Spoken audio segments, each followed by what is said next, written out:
What's going on, everybody? Today, I want to give you the most fundamental breakdown of a door-to-door solar approach so that you can go from never knocking a door before to setting appointments fairly quickly. Because the way I see it, if you learn the right skills and you focus on the right aspects of your approach and the right things to develop, you will progress and you'll find success way faster than somebody who is oblivious and not even aware of the tripwires that lead to the end result or the outcome that you're trying to get. I've spent the last 3 to 4 years studying the top performers in the door-to-door solar space, trying to figure out what makes them great. Like why can they knock the same number of doors as someone else, or maybe they are knocking more doors, but their results are drastically different. And so here I want to give you those tripwires that trigger that door conversation to result in an appointment set, to help you move that person, that homeowner, right, move them further along through the sales process. So here I'll just give you a general overview of those points that, so a lot of us, we might not even be aware that these things have a direct impact on our success, especially in that door-to-door conversation. So we'll go through, we'll touch on each of these points, and then I'll do a more in-depth video on each point so that we can actually break down, like, how do I level up that aspect of my game. Here though, if we can develop this awareness of those tripwires that trigger a customer to want to engage in a conversation with us on their doorstep, right? Like that's kind of a weird dynamic to meet somebody and then trust them and then sign a solar agreement. And right, that's not your everyday interaction. And so if we can identify and create awareness around these tripwires that trigger someone to want to engage with us, that trigger someone to trust us and give us, basically create this space for us to help them, or at least see if they have a problem for us to solve, we'll be way more successful than if we're just doing these things on accident, which I've found that a lot of the reps that are good but not great, they do these things on accident. Some of these things that I'm about to mention, right, they'll do some of them on accident, but they never fully create that awareness around what it is that's triggering success. And so it leaves this gap where if we just become aware of what those things are that lead to our success, then we can focus on them and get better at them and massively level up our success. So the first thing I've noticed though, as I've looked at the top performers in the industry, all of these people they're just fantastic people. And what I mean by that is, what I've found is it's way more important who you are than what you say or even your skills, right? Like those skills come naturally to someone who is the right person. Now, like what's the right person? Who is the right person? What are the characteristics of the right person? Those characteristics, they manifest themselves in different ways in different people, but if I had to define them, I would say confidence, authority, composure, charisma, these traits that make someone influential and persuasive and likable and magnetic. These people are magnetic because of this. And where do those traits come from? As I've studied, like, where does confidence come from? What makes someone charismatic? A lot of those traits are just the byproduct of how these people live their lives off camera, right? So somebody who's not disciplined, someone who doesn't take care of themselves physically, right? Like they have a poor diet, they're not going to the gym, their sleep schedule is a disaster, their environment, right? Like their living space or their car is just a mess, they're unorganized. That person is going to have a very hard time being confident and authoritative, composed and charismatic, as opposed to someone who is dialed in their routines, their discipline. They prioritize their future self ahead of their present self. And because of that, because they live their life in a way that, even when nobody's watching, right? Nobody sees them, but they live their life in a way that is respectable and honorable. And people can sense that when they're communicating with them, even though you may not be able to define what that sense is, right? When we're talking to someone who their life behind the scenes is just disorganized, we pick up on that, even though we don't know that's why we feel the lack of confidence or the lack of authority. But when we dial in the way we live our lives off camera, then on camera, our ability to be influential is magnified 100 times. Now, it's easy because we all want the script, but a lot of us forget the skills. And those skills, most of them can be resolved by changing who you are as a person. We can talk about the skills that, or I guess the symptoms of confidence. We could talk about the symptoms of charisma, what makes somebody appear as authoritative.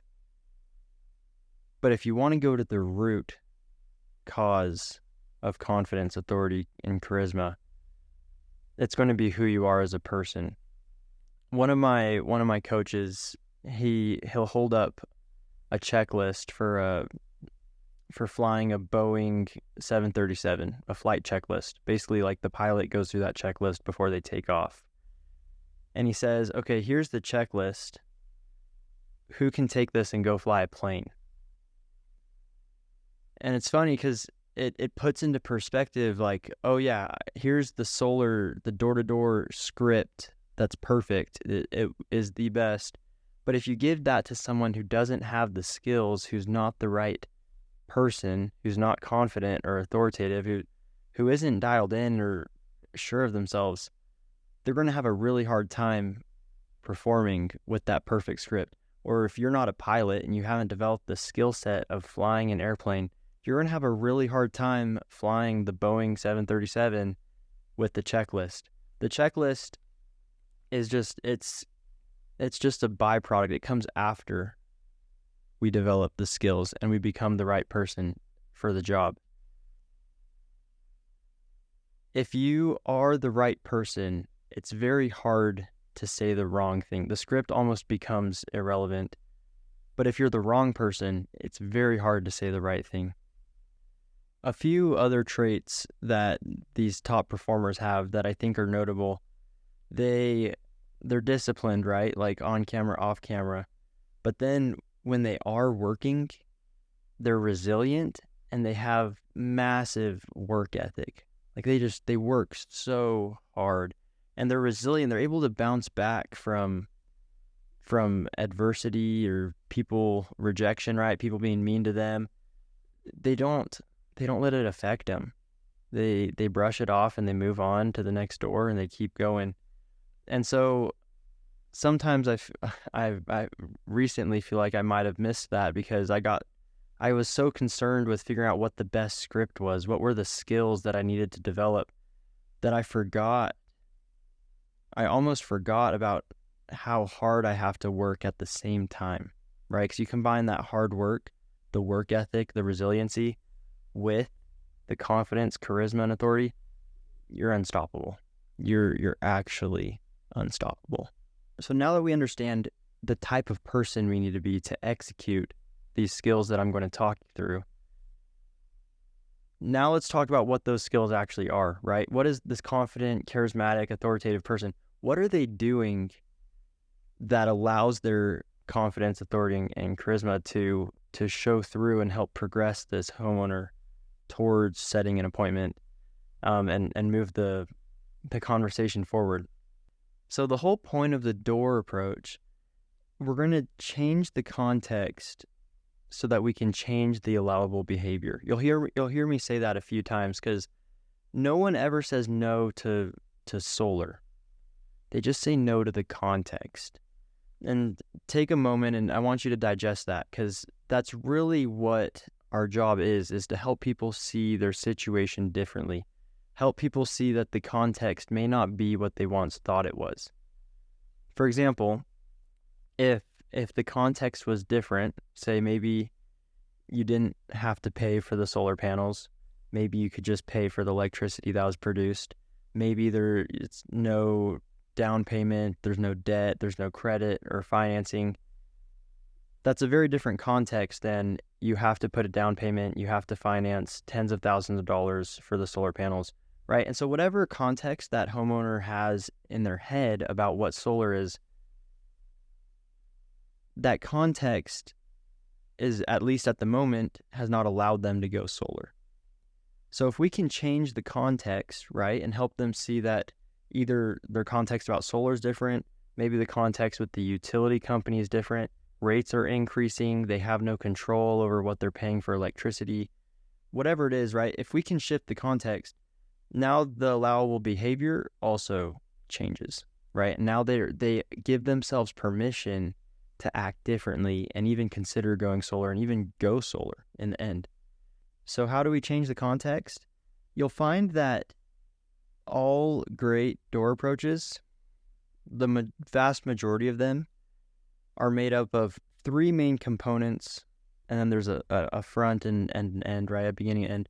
There's the intro, or sometimes we call it breaking preoccupation, which is we just have to breaking preoccupation, right? The homeowner's inside preoccupied with something. They're not expecting you to knock on the door. You knock on the door, and you have to get their mind off of whatever they were doing before they saw you and focused on you, right? And there's a few different ways you can do that. But then the three main components, right, are there's a problem, we have a solution, and then pull back, or using neutral language, basically taking the pressure off of them. And those three components we're going to combine in a different order here and there, right? Like sometimes it'll go problem, solution, pullback. Sometimes it'll be problem, pullback, solution, pullback, problem, right? Those are the three building blocks of our door approach conversation. And then after we go through the two-way dialogue there, we end it with, we transition, and then we can set the appointment. But it's that two-way dialogue, that's where influence can happen. That's where we can use those three building blocks, right, to change the context so that then we change the allowable behavior. So let's start with the intro. So a lot of people use a similar script. I feel like the most common lines I've heard are, hey, I'm net metering, right? So we would say, hey, I'm following up with the net metering program. Has to do with your meter on the side, right? Like we're talking about the meter on the side of the house. That's one approach. Or people talk about, hey, did you get the slip in the mail? Did you get the notice from the utility company about the rate hikes? Did you see the email about the rate hikes? Basically, we talk about something that creates curiosity, maybe a little bit of confusion, maybe it's slightly vague. And why do we do that? Is it beating around the bush to knock on the door and talk about the meter instead of saying, hey, I'm here to sell you solar? You can tell them, if you knock on the door and say, hey, I'm here to sell you solar, do you want some? You can tell yourself that you're being honest. But are you really being honest by confirming the misconception about solar that they have in their head when you knock on the door? Right? Like you knock on their door and you bring up solar right away. What are they thinking about? They're thinking about a big down payment. They're thinking about a loan. They're thinking about financing. They're thinking about tying up their credit. They're thinking about it being difficult to move. All these misconceptions about solar that they have in their head. If you tell them, hey, I'm here to do solar, and that's what they're thinking, that's the way I see it. That's not actually the most honest way to communicate with them, right? Because you just told them one thing, but you're responsible for what you say, of course, but also for what gets heard. And so even if you're saying the right thing, but they hear something different, that's your bad, not theirs. And so how do we avoid triggering those misconceptions? A little bit of confusion, being somewhat vague, and teaching, I call it teaching the lessons in the right order. You have to help them learn and progress in the right order, or else chapter 10 isn't going to make sense because they didn't even understand chapter 1. And so what's chapter 1 and chapter 2? What's like the most fundamental? Well, we're there to save them money on the electric bill, right? You can take it in a few different ways, but I would say the first lesson that you understand is that it's cheaper power, and then they can understand that power is produced renewable, even with solar panels. And then, the solar panels are on your house. But it's more important that they understand that this is different, that this is, what is this doing for them, before they understand the details of the mechanism of providing that for them, right? So that confusion or the vagueness, though, the talking about the meter on the side of the house, the slip in the mail, the whatever it is, it gives you that small amount of confusion creates a temporary window of suggestibility. And that temporary window of suggestibility gives you the opportunity to help them understand chapter 1 before you teach them chapter 3, 4, 5, and 6, right? But the thing where I see a lot of people go wrong here is we trigger the wrong scripts in the first 10 to 20 seconds of our door approach. Now, what's a script? A script, if you've studied any amount of psychology, you know that a script, our mind runs scripts to free up bandwidth so that we can focus on more important things. For example, when you go to the doctor's office, what's the script, right? Your mind runs it on autopilot. I go there, I fill out, we all have the same script for the most part, right? Like we sign in on the checklist, we sit in the waiting room. She says, hey, we'll take you back to your room. Lady takes you back, you sit down, and then what does she say when she's leaving? The doctor will be in shortly, right? Like you already knew that because it's a script and it's just on autopilot. So whenever a script is broken, focus is created. So like say the nurse takes you back and she sits you down, she says, instead of saying, you're running your autopilot script at the doctor's office, and then instead of saying, oh, the doctor will be in shortly, she starts doing a dance and she turns on some music and then she starts throwing a rager there in the doctor's office. Your autopilot script is going to be canceled, and now your focus will be like, okay, wait, what's going on? I need to pay attention to this, right? Another example is like if you're driving, and when we're driving, most of us have driven long enough that we run the script of driving and we don't have to think about it too much until there's brake lights right in front of us, or there's red and blue lights in the rear view mirror, and we see the cop pull up right behind us, right? Then focus, boom, we're dialed in.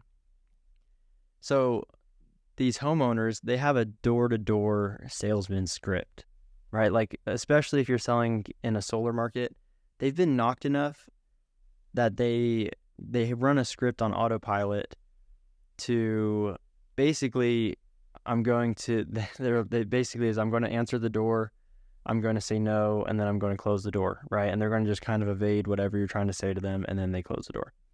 So if we can break their script, we can create focus. And when we create focus, now we have an opportunity to change the context, which allows us to change the allowable behavior.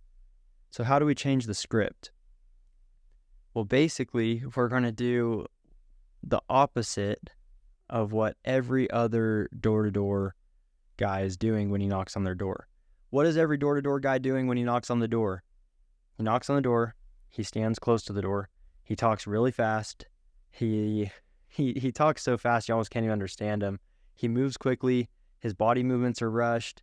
He is a little aggressive, usually pushy, trying to just like shove something down their throat, or just kind of a spaz. Honestly, like if you watch a lot of people, and it's not that they're like, there's nothing wrong with them. It's just when you're in that situation, when you're on the doorstep, you get a little jittery, right? Like we've all been through it, especially when you're first starting. And so if you can calm down and be composed and confident and slow down, that's the biggest thing, is to slow down. If you can slow down, that already, all the door-to-door guys are over here and you're different, because you're not talking fast, you're not rushing through the conversation, and you're calm and composed, which, believe it or not, most people are not on the doorstep. And so I have a list here. I'm just going to list off a few things that would set you apart, just in those first 5 seconds of your door approach. But speaking softly, standing 5 to 7 feet away from the door kind of lures them out of the house a little bit. Speaking slowly, moving slowly, having one hand in your pocket, thumb out. Thumb out is confidence, thumb in is creepy. And when you do that, right, you can speak asymmetrically. There are quite a few studies on how asymmetry correlates with confidence. And so if you have one hand in the pocket, thumbs out, and you're speaking with the other hand, people perceive that as more confident.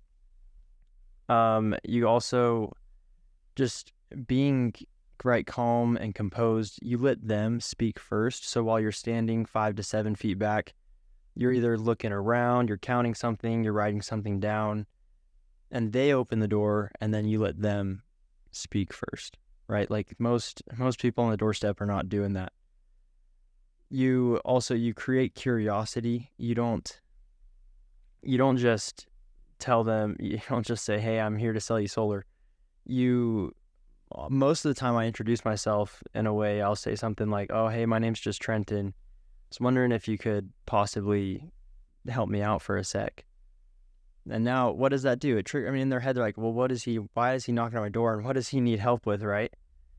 So those are the main things, though. If I could pick the top things, though, right, it's slowing down, moving slowly, and speaking slowly, and just not triggering reactants, and just use common sense, right? Like, what are the things that trigger someone to react and be reactive? Because if they're reactive, chances are they're not going to react to set an appointment. They're going to react to close the door.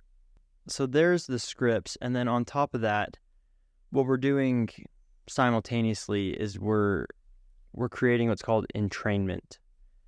Entrainment, to break it down, is basically creating followership through compounding micro agreements in order to level up compliance and suggestibility and make someone more open to basically what we're trying to communicate to them. And by creating this followership or this suggestibility through entrainment, we're better able to change, basically change the context so that this person can see their situation from another perspective. And so what does entrainment look like? It looks like they open the door, they say, hey, can I help you? And you say, oh, hey, and you give them an eyebrow flash, right? Like the eyebrows go up, and most people subconsciously return the eyebrow flash. And then from there, I'll point, I'll turn around and I'll point. You can point you point at the power lines, point at the neighbor's house, point down the street, point at their roof, whatever it is. Now you point, they follow you and they look, right? Now they're starting to gradually follow you more and more, right? Then you can walk them out of their house. And you don't have to do all these things, right? These are just ideas. You can walk them out of the house. You can show them things. You can hand them something, put something in their hand, give them something to read. You can say, hey, let's check the meter, walk them to the side of the house and see the meter. All these things are leveling up basically their suggestibility in relation to you in that conversation. Even just you change where you're standing and they adjust where they're standing because you moved a little bit, right? Like all these things are leveling up entrainment. And as we level up entrainment, this person becomes more suggestible and more open to the new ideas that we're going to share with them. So that's the breakdown on just the intro to the script, right? And we could go way more in depth on these things, but we're just going to touch on them for now. We'll break them down a little later. Once we get them engaged in a two-way dialogue, because that's the whole purpose of our intro. The words you say do not matter, dude. You can use whatever words you want when you're making whenever you're doing your introduction. It does not matter what you say. All that matters is how you say it. Just make up whatever words you feel comfortable with. Take someone else's script, use your own script, and just be confident and composed, charismatic, slow down, be cool. Just be a normal person, right? Like tonality. People are like, what's the best tonality? Do I need to downtone and say, hey, I'm just here at the net metering program? Like, no, dude, just be a person. Like the way you talk to your best friend, use that tonality when you're talking to someone on the doorstep. And people will respond way better than if you're trying to be someone that you're not. Use the way I describe it, say a conversational tonality, like how you would talk to a normal person. So from there, though, after we get them, the whole point of that is to get into a two-way dialogue. And usually the way we transition to a two-way dialogue is we ask a question. We have to ask a good question. And the questions there, I'll give you guys a couple questions here. We'll do a separate video all on all the door questions you could possibly use. But one of the best ways I've found to transition into that two-way dialogue where influence can happen are no questions. What's a no question? No question is where the answer that you want is no. And so you can take a yes question. A yes question would be like, do you want solar? And they're like, no. And then now that's not the answer you're looking for. A no question would be, hey, would you be opposed to saving money on the electric bill if you could produce your power on site instead of paying for it to have it be delivered, right? That same question could be a yes question. Hey, is it okay, or would you want to pay less for your power if you could? Okay, people have a harder time saying yes because it's vulnerable. You feel vulnerable saying yes. But if you say, hey, would you be opposed to paying less for your power? Like, do you want to pay more for your power if you don't have to? It's way easier to say, no, dude, of course I don't want to do that. So no questions are really good to transition into the two-way dialogue. And then from there, we're going to go into the three components, right? Problem, solution, and pullback. And so basically, if I had to describe the two-way dialogue, the two-way dialogue is variable. You're not going to have the same exact conversation every time, but there will be similar elements that get repeated. And so you have to get really good at saying the same thing differently. Like the problem, you need to be able to say the same thing differently. Solution, say the same thing differently, and then having neutral language and diffusing the tension and the sales pressure that's there. Also, you need to be able to do that, but in different ways, so it doesn't feel like a tactic, right? If I said, I'm not here to sign you up, and I said that like 10 times through our conversation, it feels weird, right? And so what does that look like? With the problem, I'll just, whatever off the top of my head, you can say, right, like, okay, rates are going up. Yeah, cool. Because of like the lawsuits and the wildfires, delivery charges are expensive, right? Like they were producing our power out of state. We have to deliver it into the state through the power lines, start a few wildfires along the way. Utility company gets sued, and who gets to pay for the lawsuits? And then that's why our rates go up. So there's a problem. Or another problem is our demand for electricity is just far greater than the supply. Like, how many electric cars did you see on the road like 10 years ago? Right. And so when they built these power lines, look at those toothpicks. Do you think they were planning for this much demand? Our demand is this much, but our supply is this much. Like, what happens to prices? Well, they're going to go up. Other problems are like double billed. It's like, yeah, if you look closely at the electric bill, you'll actually see there's two bills there. There's one for the electricity, and then there's a second bill just to deliver it through the power lines to your house. Like, you can ask questions off it too, right? Do you want to pay those two bills if you don't have to?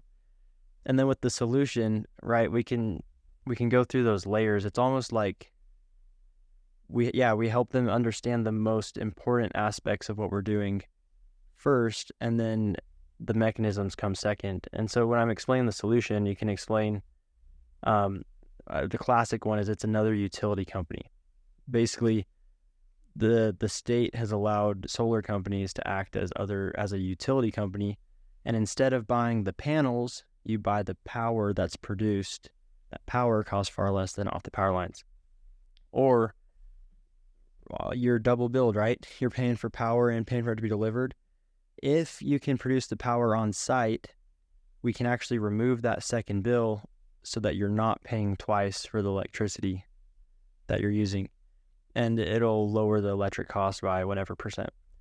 And then like pullbacks, neutral language takeaway is like, I'm not saying we could, but if it were to work out like it did for Kathy, instead of paying for your power and paying for it to be delivered, you could possibly just produce it on site, which would cost far less than buying it from the power lines.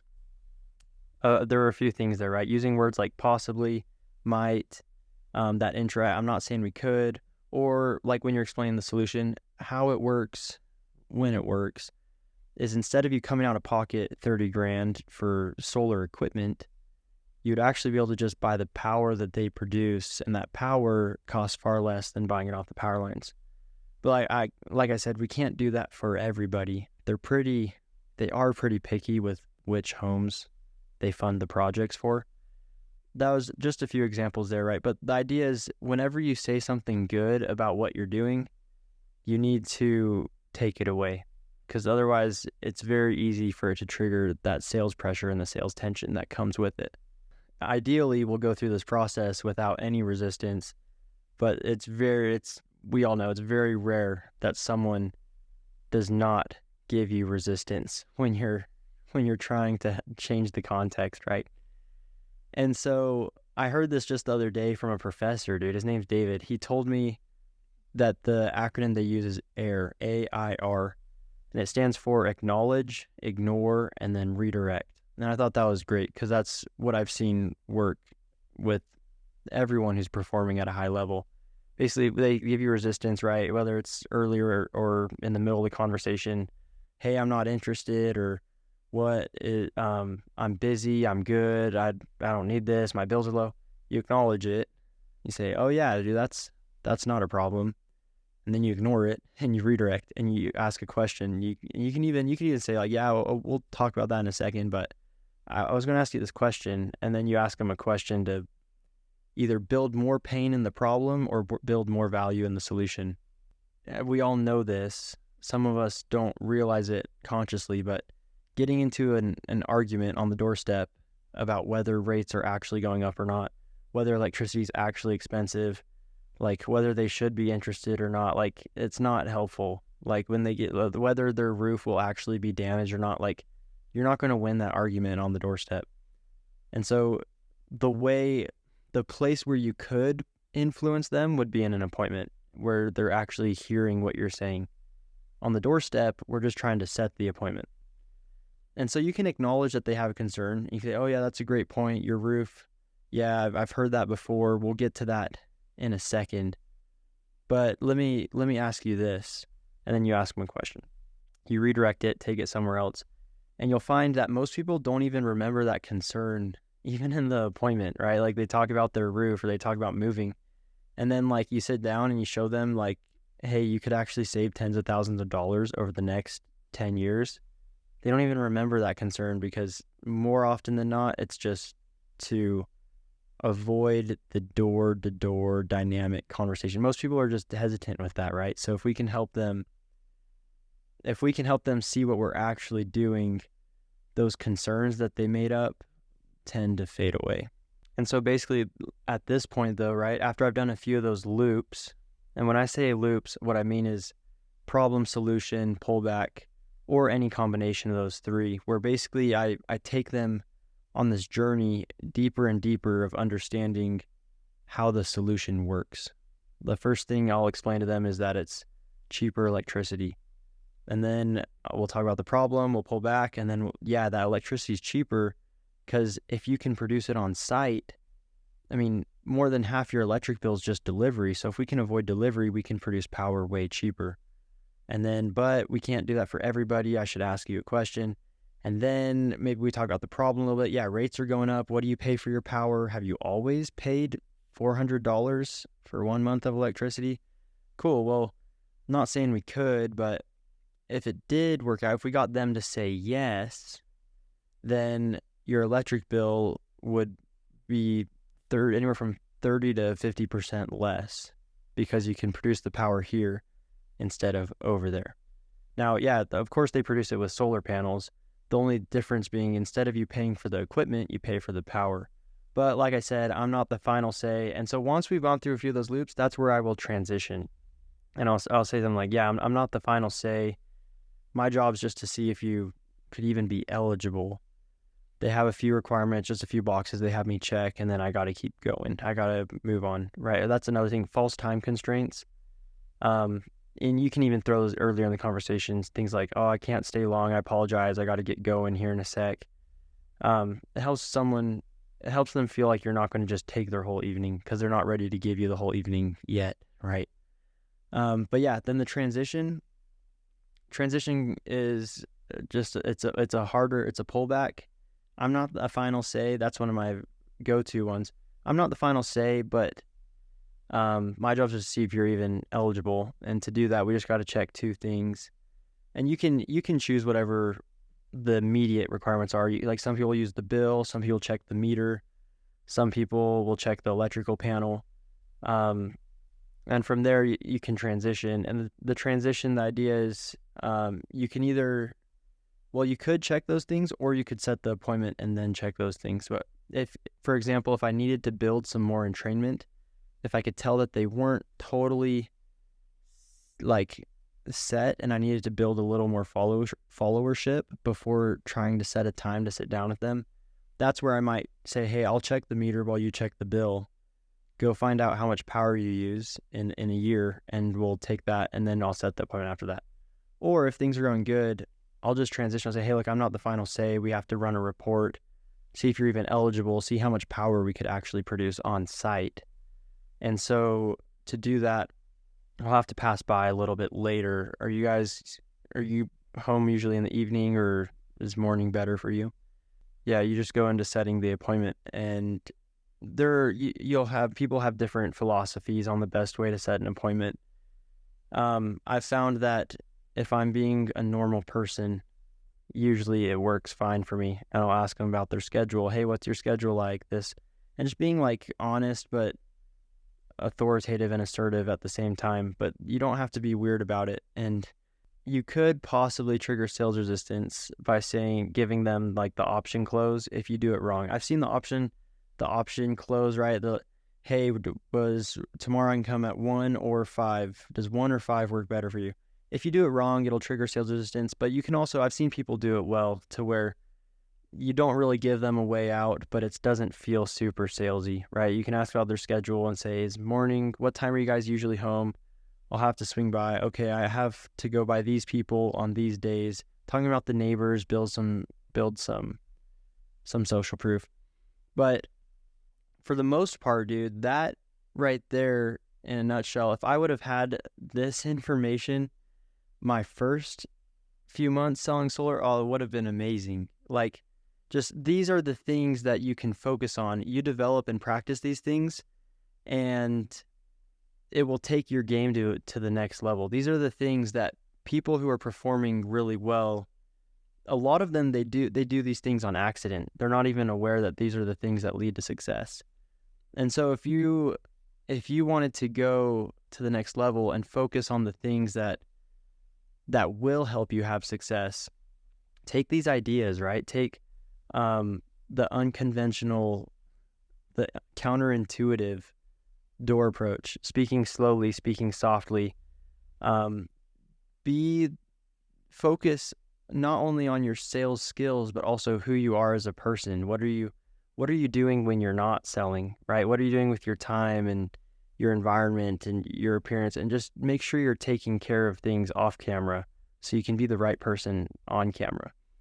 I'll go through, and I know that we didn't get too deep into each of those points, so I'll go through and I'll make a more in-depth training on how to actually take those things and put them into practice. But I hope you can start to see the bigger picture, that it's really not anything special.